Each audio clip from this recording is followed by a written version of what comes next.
예, 오늘은 야곱의 유언과 축복 5번째 시간을 갖도록 하겠습니다. 우리가 이렇게 야곱의 축복과 유언에 대한 내용이 5시간 동안이나 이루어지고 있다는 것은 이것이 성경에서 차지하는 비중이 매우 높다라고 우리가 일단 이해해야 합니다.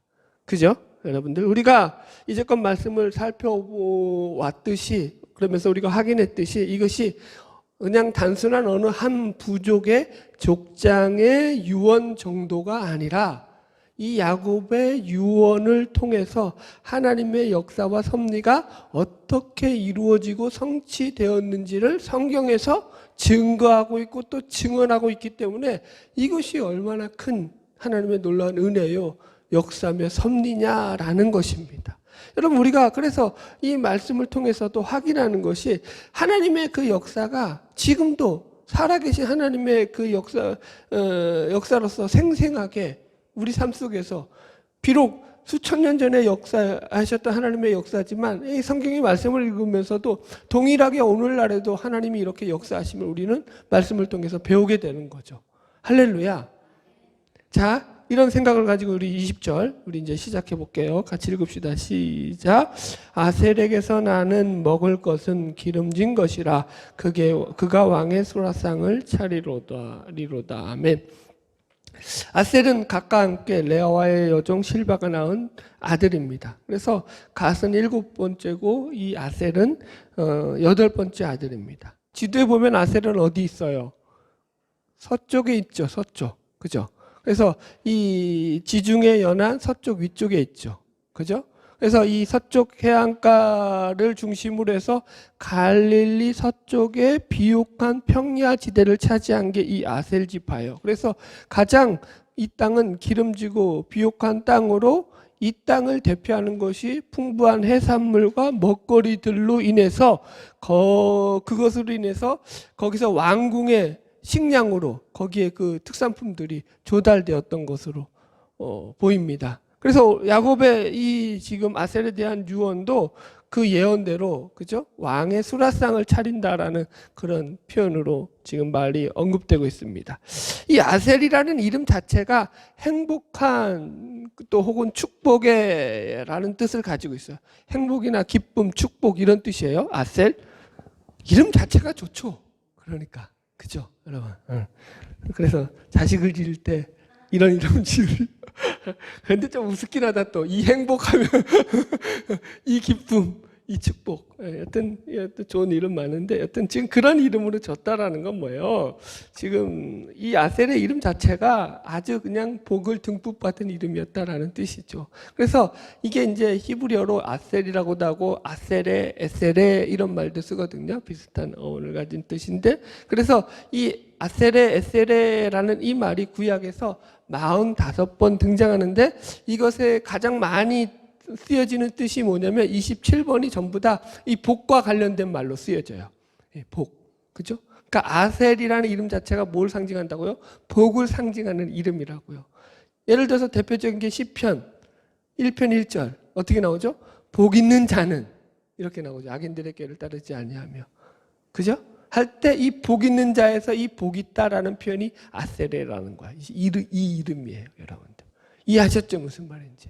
그래서 아셀이라는 이름 자체가 가장 복받은 그런 어떤 그 축복이에요. 그러니까 아셀 지파가 12지파 가운데서도 어떻게 보면 가장 평안하고 그냥 안정된 삶을 누렸던 지파입니다. 아셀 지파는. 왜 그러냐면은 이 아셀이 지금 살고 있는 이 해안가 주변이 어떤 지역이냐면은 원래 해안가는 그 뭐라 그럴까요? 적들이 어디로 쳐들어와야 돼요? 바다로 쳐들어오잖아요. 그죠? 그런데 이스라엘은 동서남북 다 뚫려 있죠. 그죠? 그래서 적들이 이집트가 쳐들어오려면 어디서 쳐들어와요? 밑에서 치고 올라오죠. 근데 암몬이나 모압이 쳐들어오려면 어디서 쳐들어와요? 이 동쪽에서 서쪽으로 건너온다고요. 그죠? 무슨 말인지 이해했죠? 북쪽에서 바벨론이나 아수르는 어디로 내려와요? 헬몬산을 옆으로 지나서 밑으로 치고 내려와요. 이쪽 해안가 지역으로는 안 쳐들어온다고요. 지금 그 얘기하려고요. 이해하셨죠? 그러니까 이 이스라엘을 쳐들어오는 길은 사방팔방 다 뚫려 있어요. 적군들에 의해서. 굳이 해안가 길로 올 필요가 있어요? 없어요? 없죠. 해안가 길로 오려면은 배 타고 들어오는 적들이 있어야 되는데 그 지중해 연안에서 배 타고 들어와서 이스라엘 칠 만한 그런 적대국들이 없었어요. 우리식으로 말하면은 부산으로 치고 들어오는 일본 같은 외놈들이 없었다고요. 이해하셨죠? 역사적으로 그래서 해안으로 침투된 전쟁을 치렀던 역사가 없죠. 그래서 여기는 전쟁이 한 번도 없었던 지역이었어요. 평안했던 지역. 그죠? 설명되죠. 그래서 심지어 이 지역은 어떤 지역이었냐면 오히려 솔로몬 시절에 그죠? 이 해안가를 통해 가지고 백향목을 갖다가 들여왔죠. 그러면서 외국의 특산물들을 갖다가 수출하고 수입하는 그런 한 교통의 요충지로 해서 솔로몬이 부를 축적하는 배경이 되는 지역이 바로 이 지역이죠. 그런 차원에서 왕의 수라상을 차린다라는 예언이 지금 성취되고 있는 것입니다. 자, 이해하셨죠? 여러분들? 조금 적용시켜 보자면 이런 거예요. 제가 부목사로 있으면서 이제 참 신방을 많이 했어요. 그때는 큰 교회 부목으로 있다 보니까 신방을 많이 했는데 신방하면서 가정에서도 이제 평안한 가정들이 있어요. 아무 문제도 없고 자식들도 그렇게 큰 탈 없이 그 가정사에서도 어려움 없이 아주 평안하게 그냥 그렇게 신앙생활을 잘하고 있는 가정들을 만나게 되는데 그런 가정들 중에서 상당히 많은 가정들은 믿음이 선조들이 있었던 가정들이었다라는 거예요. 그냥 1대로 믿은 가정이 아니라 2대, 3대에 걸쳐서 부모들이 예수를 잘 믿는 가정들. 그러니까 믿음의 유업의 열매를 따먹는 가정들이죠. 그래서 우리가 신앙이라는 게 그런 거예요. 하나님의 축복도 마찬가지죠. 우리가 우리의 삶을 속에서 날마다 하나님께서 우리 가운데 평안의 복과 은혜의 복으로 함께하여 주시는 가정들 되기를 주의 이름으로 축원합니다. 할렐루야. 자, 21절 계속 진로 나갑시다. 시작. 납달리는 노인 암사슴이라 아름다운 소리를 발하는 도다. 예, 납달리는 라헬의 여종 비라가 낳은 아들로서 야곱의 6번째 아들이에요. 그런데 왜 지금 9번째로 뒤로 밀렸는지 그건 이유를 모른다고 했어요. 여튼간에 그 이름의 뜻은 이기다, 경쟁하다 이런 뜻이에요. 싸워서 이긴다라는 뜻이에요. 아마도 그러니까 이때 이제 라헬이 자식이 없을 때 이 비라가 낳은 두 번째 아들, 이 두 번째 아들로 인해서 자기가 언니 레아와 경쟁에서 이겼다라는 생각 가운데서 아마 이기다라는 이런 납달리라는 이름을 지었던 것으로 우리가 이해할 수 있습니다. 그래서 지금 갓부터 시작해서 아셀과 납달리까지는 야곱의 유언이 딱 한 줄이에요. 한 줄. 그죠? 두 줄도 아니고 한 줄로 그냥 싹 정리되어 있어요. 한 줄로 유언을 정리한다는 것이 훨씬 더 사실은 더 어렵죠. 왜냐하면 그 한 줄에 모든 역사의 특성, 그 개인의 특성과 성품도 담아야 되거니와 역사적으로 성취되는 그죠? 예언의 내용도 담고 있어야 된다고요. 그게 한 줄로 유언되니 쉬워요, 어려워요? 어렵죠. 그런데 그게 지금 다 맞아 떨어지고 있다라는 거죠. 자, 그게 신기한 거죠. 자, 여튼 그래서 납달리는 뭘로 지금 비유되고 있죠? 노인 암사슴으로 비유되고 있죠. 여기서 노이다라는 것은 자유를 누린 존재를 말하는 거예요. 그죠? 자유로운 존재고 또 암사슴이라는 말은 이 성경에서 나쁜 의미로 쓰였던 적이 없어요. 사슴이라는 단어 자체가 다 좋은 의미로 쓰였습니다. 그죠? 그래서 예를 들어 가지고 성경에서 이 암사슴 했을 때 뭐냐면 아가서에 보면은 솔로몬 왕이 술람미 여인을 보고 그 암사슴이라고 표현하죠. 그래서 그걸 무슨 표현이에요? 사랑스러운 대상을 표현하는 말이 이 암사슴이라는 말이에요. 그죠? 그래서 지금 이 납달리라는 납달리를 노인 암사슴이라고 표현하는 것 속에는 어떤 의미가 있냐면은 그가 사랑스러운 대상이고, 그죠? 자유로운 대상이며, 그죠? 그런 의미가 지금 이 노인 암사슴이라는 의미에 담겨 있죠. 사랑스럽다, 자유로운 영혼이다, 그죠? 그래서 아름다운 소리를 바란다라는 것도 무슨 말이에요? 아름다운 소리. 그러니까 기쁜 노래를 부른다. 우리가 이렇게 해석할 수 있죠. 노래는 언제 불러요? 기분이 좋을 때 많이 부르죠. 그죠? 상황이 좋을 때 부르죠. 물론 이제 애절할 때도 부르긴 하지만 여기서는 분위기가 어떤 분위기예요? 그죠? 아주 그냥 행복 가운데서 흥얼거리면서 노래가 나오는 거예요. 기분이 좋아서 막 그냥 노래를 하는 그런 지금 성경의 표현인 거예요. 그러니까 지금 자유와 기쁨, 사랑을 받는 존재로서 지금 이 납달리가 표현되고 있다고요. 이해하셨죠? 여러분. 자, 그럼 해석합시다. 이게 성경에서 그러면 왜 납달리가 이렇게 표현되고 있느냐? 자, 납달리 지역을 지도에서 보면 어떤 지역이에요? 우리가 스불론 할 때 다루었어요, 한번. 그래서 여러분들 이해하실 거예요. 납달리 지역은 갈릴리 해변을 끼고 갈릴리 지역을 전체를 갖다가 포함하고 있는 중심 지역이 바로 납달리 지역이죠. 그죠? 그래서 이 납달리 지역은 어떤 지금 이 야곱의 유언이 어떻게 성취되었느냐 하면은 이 땅에 바로 메시아가 오심으로 말미암아서 이 예언이 그대로 성취된 것으로 우리가 이해를 합니다. 납달리 지역, 그죠? 갈릴리 지역이요. 쉽게 말하면 이 갈릴리 지역에서 예수님이 모든 사역에 본부로 삼으시고 그 사역을 행하셨던 것이 이 갈릴리 지역이죠. 그렇죠? 그래서 이 지역이 바로 예수님의 사역하셨던 예수님의 사역의 주 무대가 된 지역으로서 암사슴의 기쁨의 노래와 사랑의 그 행복함을 노래하는 땅으로서 그렇게 비유가 될 수 있다라는 거죠. 이해하셨죠? 예. 그래서 우리가 이사야서 9장에서도 다뤘잖아요. 스불론 땅과 이 납달리 갈릴리 해변길이요. 거기로부터 메시아가 오기 때문에 그 땅이 구원의 빛이 들어올 것이고, 그죠? 자유함을 누리게 될 것이다. 자, 이해하셨죠? 납달리. 자, 그 다음 넘어갑시다. 진도 22절 창세기 다시 49장 22절 진도 나갑시다. 시작.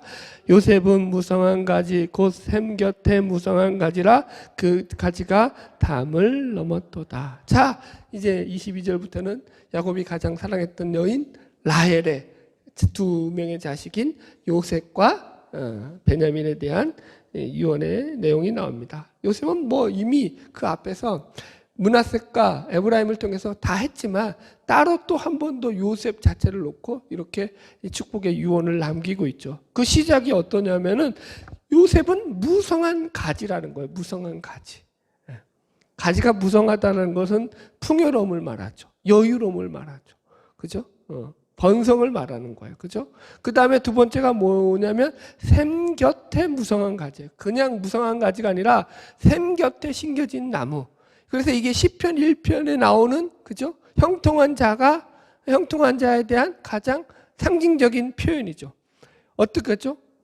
시편 1편에 보면은 복 있는 사람은 여호와의 율법을 즐거워하여 그 율법을 주야로 묵상하는도다. 그는 시냇가에 심은 나무가 시절을 쫓아 과실을 맺음 같이 열매를 맺으며 그 잎사귀가 마르지 않같이 그가 하는 일이 모두 다 형통하리로다. 아멘. 이 얘기죠. 보세요. 이 지역은 중동 사막 지역이에요. 기후가. 그죠? 건조한 지역이란 말이에요. 그래서 늘 물이 귀한 이 지역에서 샘 곁에 심겨 있는 나무는 그 샘으로 말미암아서 기후와 상관없이, 그죠?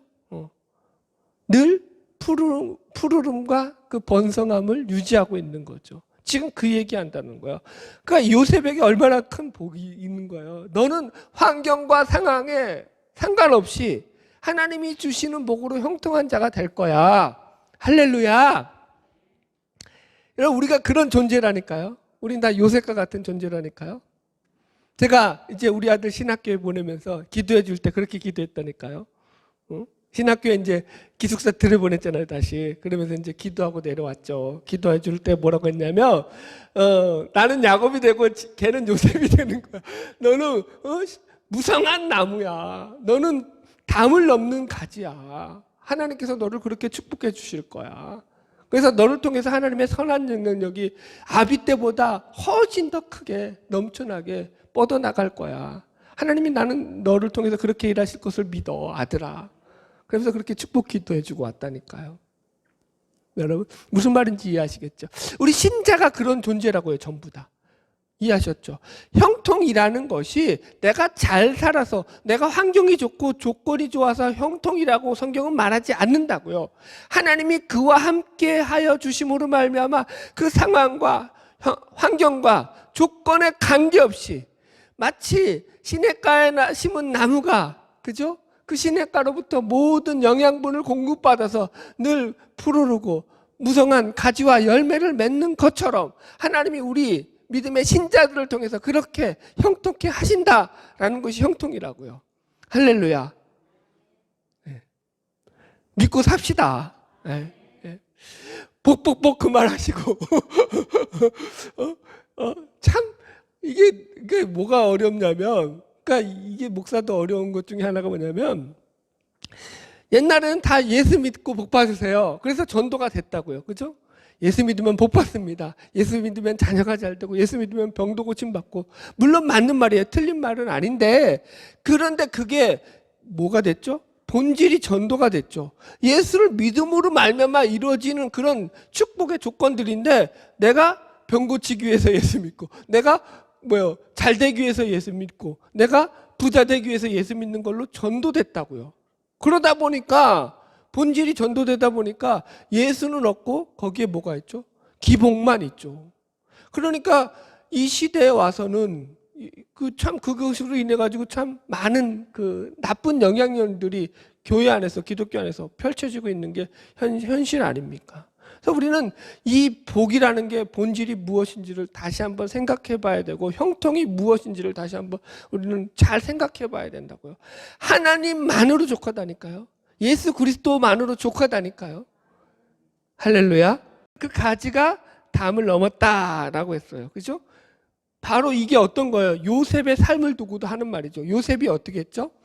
비록 애굽의 노예로 팔려갔음에도 불구하고 하나님이 그와 함께 하심으로 형통한 자가 돼서 그 가지가 담을 넘었죠. 어느 정도로 영향력을 미쳤죠? 애굽에 내려와서 식량을 구하러 왔던 그 요셉의 모든 가족들, 그리고 그 아버지 야곱과 그 모든 식솔들을 먹여 살리고 애굽에 내려와서 정착하여서 살면서 그것이 번성할 수 있도록 그 길까지 터주는 구원자의 역할을 요셉이가 감당하게 되었죠. 할렐루야. 여러분, 우리가 그런 존재인 것을 믿으시기 바랍니다. 하나님께서는 우리들을 통해서 하나님의 복음이 땅끝까지 이르게 하실 뿐만 아니라 우리를 통해서 하나님의 나라가 이루어지는 그 과정 가운데서 우리를 통해서 우리의 이웃들, 우리의 가족들에게 하나님의 선한 영향력을 미치게 하시고 그들로 하여금 우리를 통해서 예수를 받아들이게 하신다니까요. 예수를 믿는 복이 생겨난다니까요. 아멘? 믿자고요, 좀. 할렐루야. 자, 23절로 4절 계속 읽읍시다. 시작. 활 쏘는 자가 그를 학대하며 적대 짐을 가지고 그를 쏘았으나 요셉의 활은 도리어 굳세며 그의 팔은 힘이 있으니 이는 야곱의 전능자 이스라엘의 반석인 목자의 손을 힘입으니라. 여기서 활 쏘는 자는 요셉을 대적하는 자를 상징하죠. 그죠? 그래서 우리가 요셉의 그 생애를 보더라도 형들은 요셉을 팔아치웠고, 또 보디발 장군의 아내는 요셉을, 그죠? 겁탈하려고까지 했던 그런, 그 음모를, 그 모함을 해가지고 감옥에 갇히게 했던 그런 대적들이죠. 그들이 마치 지금 활 쏘는 자들로 비유되면서 그를 학대하고 적개심을 가지고 그를 쏘았다고요. 그러나 그가 죽었어요? 망했어요? 아니라고요. 요셉의 활은 도리어 굳세며 그의 팔은 힘이 있으니, 그죠? 여러분, 거기에 그들의 모략과 대적에도 불구하고 하나님이 요셉의 팔에 더 큰 힘과 능력을 허락해 주셨다고요. 그것들을 이길 힘을 주셨다고요. 그래서 그 팔과 손으로 야곱의 전능자인 하나님께서 친히 그들의 목자가 되어서 그 능력으로 그를 지켜주셨다. 아멘. 그래서 모든 대적들을 몰아내고 승리하게 되었다라고 얘기하고 있죠. 할렐루야. 딱 신자된 모습이죠. 이 표현은. 여러분 보세요. 야곱이 그냥 전능하신 하나님께서 요셉을 도와서 요셉이 대적자들을 이겼다 이렇게 표현하면 되잖아요. 근데 지금 여기다가 야곱이가 형용사를 붙였죠. 멋진 형용사죠. 어떻게 붙였어요? 야곱이 그냥 전능하신 하나님이라고 표현하지 않고 뭐라고 표현하고 있어요? 여기서 보면은 다시 읽어볼까요? 24절 시작. 요셉의 팔은 도디어 굳세며 그의 팔은 힘이 있으니 이는 야곱의 적는 자 이스라엘의 반석인 목자의 손을 힘이무리라. 아멘. 뭐라고 했다고요? 야곱의 전능자고 이스라엘의 반석인 목자 하나님이라고 얘기하고 있다고요. 얼마나 멋있어요, 여러분. 그죠? 여러분. 야곱의 전능자라는 거예요. 그러니까 야곱이 자기 인생을 평생 살아오면서 체험했던 게 뭐예요?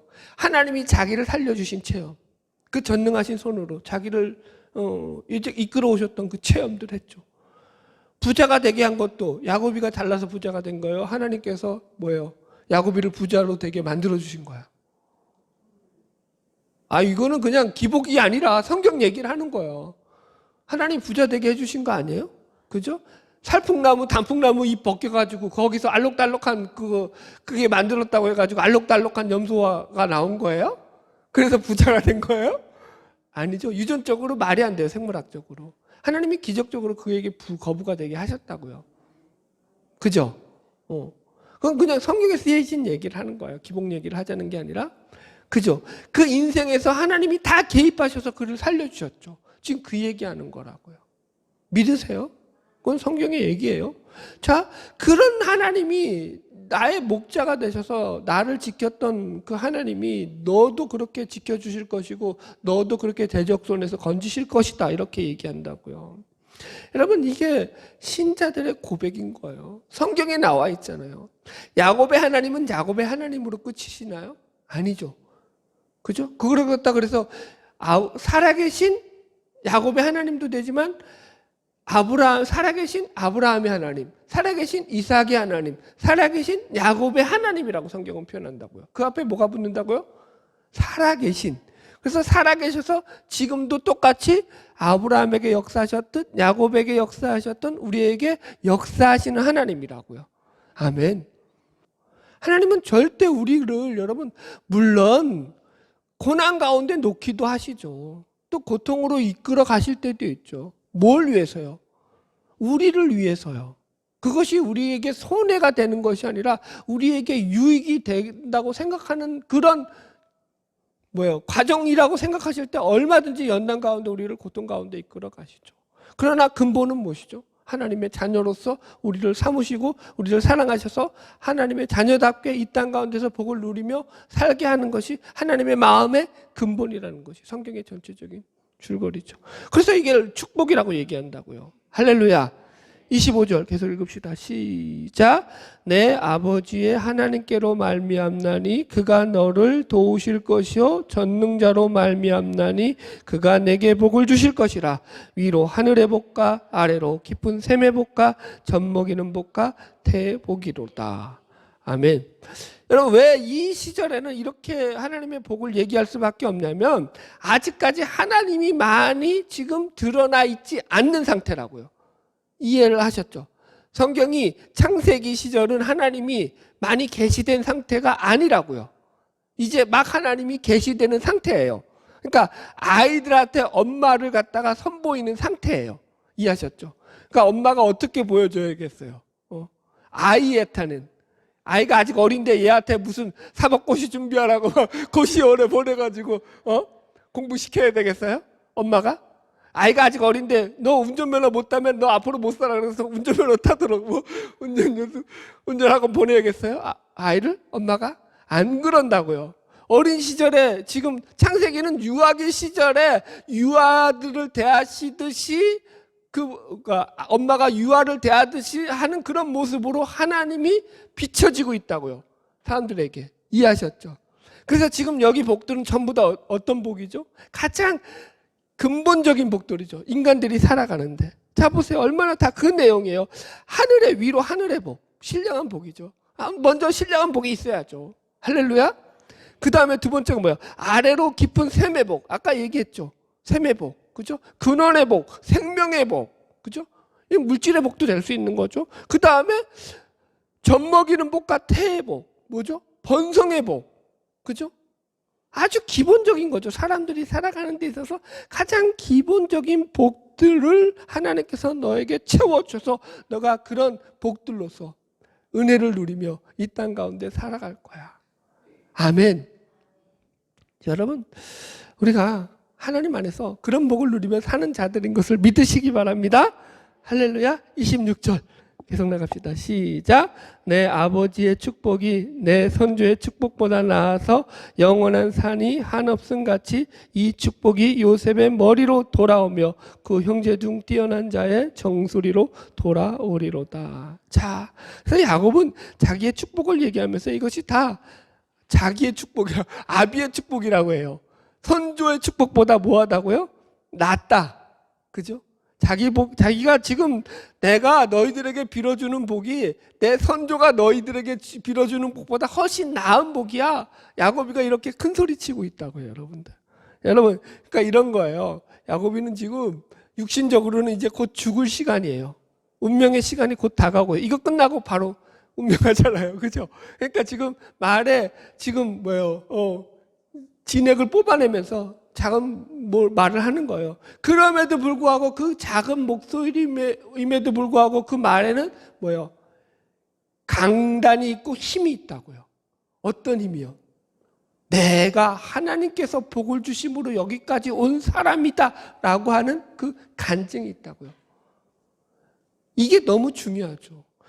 그래서 지금 야곱이가 자기 목소리에 힘을 내는 그 이유는 하나님께서 자기에게 여태까지 어떻게 역사하셨는지에 대한 하나님에 대한 가장 확실한 신뢰와 증거들이 자기 삶에서 있었기 때문에 이런 소리를 한다라는 거예요.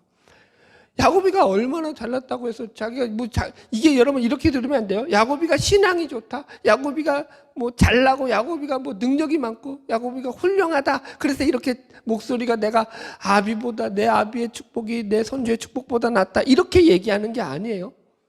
그죠? 야곱이가 아브람보다 잘난 게 없어 보이고 아버지 이삭보다 잘난 게 없어 보여요. 제가 볼 때 성경에서. 그죠? 그런데도 불구하고 이렇게 얘기하는 건 뭐예요? 그가 믿는 하나님, 그가 신뢰하는 하나님, 그가 여태까지 그에게 역사했던 하나님에 대한 체험은 아브라함과 그 아비 이삭보다도 자기가 훨씬 더 깊고 넓고 많다라는 거예요. 그런 차원에서 지금 소리를 높이고 있다고요. 예를 들어 볼게요. 환경이 어려울 때도 마찬가지고 좋을 때도 마찬가지고 여러분들의 입속에서 하나님이란 소리가 나오지 않던가요? 나오죠. 그죠? 왜 하나님이란 소리가 나오죠, 입에서? 좋을 때 그냥 하나님 감사합니다. 그럴 수 있어요. 근데 힘들 때 또 여러분들 어떻게 하나님이란 소리가 나와요, 안 나와요?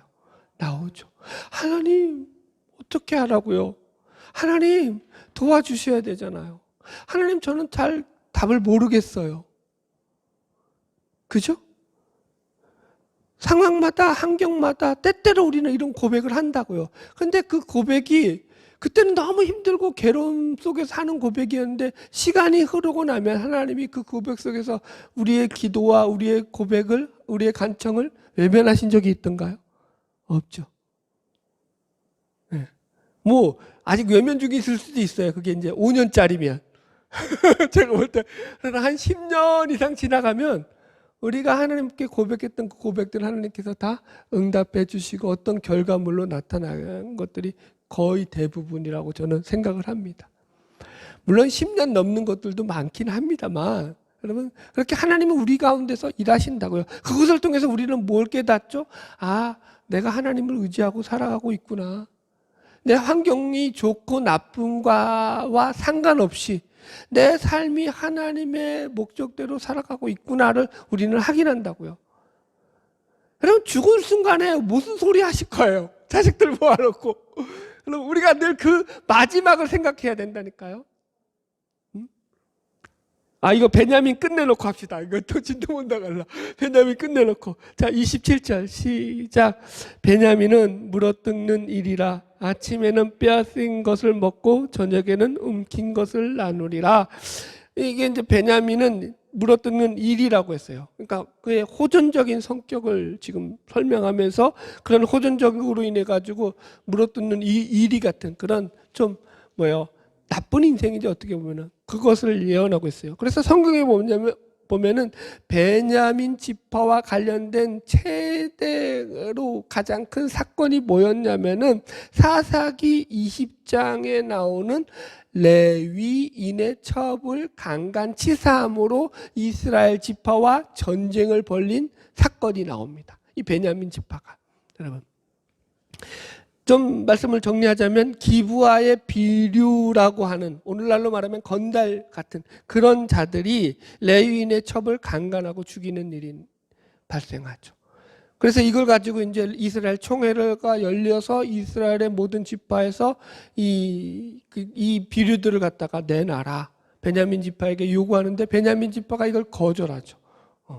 그리고 싸움을 벌리죠. 1차 싸움에서 이기고 2차 싸움에서 이기니까 기고만장해지죠. 지들이 싸움을 잘해서 이기니까. 그래 놓고는 더 큰 소리 치죠. 그래서 3차 싸움에서 어떻게 됐죠? 대패를 했죠. 그리고는 겨우 살아남은 것은 600명 정도가 이 베냐민 지파의 남자 병사들이 살아남아서 광야로 도망을 가죠. 그리고는 그때 이스라엘 총회에서 결정을 내리죠. 너희들 이스라엘 지파 중에서 이제는 아무도 베냐민 지파에게 딸을 주지 마라. 그래서 이제 이스라엘 지파에서 이 베냐민 지파가 단절될 위기에 놓이죠. 그래가지고 막 그때부터 이제 막 가나안 땅에 있는 그 이방 여인들도 막 데려오게 하고 막 그래가지고 겨우겨우 살아나게 하죠. 그래서 사울이 이스라엘의 왕이 될 때에, 그죠? 사무엘에게 부름받고 사무엘을 통해서 이스라엘의 왕을 세움받을 때 사울이 사무엘에게 이런 말을 하죠. 아니, 사무엘 선지자시여, 나는 이 이스라엘 지파 중에서도 가장 작은 베냐민 지파의 사람이고 그 가장 힘이 없고 약한 이 베냐민 지파 중에서도 가장 미약한 집안의 사람인데 어찌하여 나를 왕으로 세우려 하나이까, 이러잖아요. 기억나시죠? 그거라고요. 그러니까 베냐민 지파는 완전히 멸절 위기에까지 갔다가 간신히 살아난 지파가 되었다고요. 왜 그랬다고요? 그 호전적인 성격 때문에. 네, 여러분. 그럼 그래서 혹시라도 싸움 기질이 있다, 나에게 싸움타 기질이 있다, 죽이셔야 돼요. 그거 그대로 갖고 가면은 하나님 앞에서 쓰임 받기 글렀다고 봐야 돼요. 내가 볼 때는. 자, 말씀 정리합시다. 28절 시작. 이들은 이스라엘의 12지파라. 이와 같이 그들의 아버지가 그들에게 말하고 그들에게 축복하였으니 곧 그들 각 사람의 분량대로 축복하였더라. 이 야곱의 유언을 갖다가 마지막에 정리할 때 어떻게 정리하고 있어요? 이 창세기 저자가 각 지파의 분량대로 축복하였다라는 거예요. 그죠? 두 가지 메시지가 나오죠. 야곱의 유언의 특징을 두 가지로 설명하고 있죠. 첫 번째는 축복했다는 거. 이게 축복이라는 거예요. 그죠? 두 번째는 뭐죠? 분량대로 했다는 거예요. 그죠? 그죠? 네. 자, 먼저 점검합시다. 이게 축복이라고 말하고 있어요. 그러나 우리가 지금 여태까지 달아왔듯이 보세요. 첫째인 르우벤에게는 대부분 축복이었지만 축복이 아닌 것들도 있죠. 르우벤에게는 너는 탁월하긴 하지만 그 성품이 물 끓는 것 같아가지고 탁월하지 못할 거야 라고 했죠. 그죠? 이건 축복이 아니죠. 또 그 둘째, 셋째 시몬과 레이에게는 너희는 잔해하는 기계다. 이건 저주죠. 저주했죠. 그래요, 안 그래요? 기억나요, 안 나요? 네. 단지파에게 뭐라고 했어요? 너는 뱀 같고 독사 같다고 했잖아요. 그죠? 그래서 계시록에는 단이 없다고 했잖아요. 이게 저주죠, 이것도. 일종의. 그죠? 그러니까 이런 것들을 보면은 다 축복은 아니라고요. 어떻게 보면은 저주에 가까운 말들도 섞여 있는데 지금 성경에서는 이것을 축복으로 지금 다루면서 설명하고 있더라는 거예요. 왜 그러죠? 이게 왜 축복이 될 수 있죠? 여러분들. 여러분, 이런 거예요. 말씀을 받는 자가 그 말씀을 어떻게 받느냐에 따라서 그것은 축복이 되기도 하고 저주가 되기도 한다고요. 그 대표적인 자가 레위죠, 레위. 레위도 시므온과 똑같이, 그죠? 잔해하는 기계라는 저주를 받았잖아요. 그러나 그는 하나님 앞에 헌신하는 자가 되어서 이스라엘의 제사장 지파로서 세움을 받고 영적 지도자들로서 그죠? 하나님 앞에서도 인정을 받는 그런 쓰임 받는 지파가 되었죠. 그죠? 말씀을 어떻게 받느냐에 따라서 틀리다니까요. 그 말씀이 나에게 뭐예요? 아, 나에게 이런 단점이 있고 이런 약점이 있으니까 그렇게 가면 안 되겠구나로 가야죠. 예? 베냐민 지파 물어뜯는 일이다. 그러니까 물어뜯고 살라는 얘기예요. 그렇게 살지 말라라는 축복의 메시지로 들어야죠. 너는 호전적인 성격이 있어. 그러니까 어떻게 해야 되는 거야? 성질 죽이고 살아. 화를 참고 살아. 이렇게 받으라는 얘기예요. 그러면 축복이 된다고요. 너는 물이 끓어. 그래서 엎었다 뒤집었다를 잘해. 그러니까 생각할 때 항상 한 번 더 결정할 때 신중하게 생각하고 결정을 해. 이렇게 되면 축복이 된다고요. 이해하셨죠? 예. 그다음에 두 번째, 분량대로 축복했다라는 거예요. 이 분량대로 축복한다라는 말을 원어로 보면은 각 사람의 제가 읽어드릴게요. 이 세번역 성경에서 이렇게 나와요. 각 사람에게 알맞게 축복했다라고 번역이 되어 있어요. 그러니까 알맞게 축복했다는 거예요. 그 축복이 너무 지나치지도 않고 너무 모자라지도 않고 각 사람에게 가장 적절한 그 예언으로서 축복됐다라는 거예요. 그게 분량대로라는 거예요. 자, 이런 예를 들어 드릴게요. 만약에 우리가 성실한 사람을 보면은 어떤 생각이 들죠? 아, 저 사람은 뭘 해도 잘하겠구나라는 생각이 들죠. 반대로 게으른 사람을 보면은 쟤한테는 뭘 맡겨도 일이 안 되겠구나. 그래 안 그래요? 이건 아주 지극히 당연한 생각이라니까요. 여러분 사람을 뽑을 때 성실한 사람을 뽑겠어요? 게으른 사람을 뽑겠어요? 일 시켜보고 뽑는 거죠. 한번.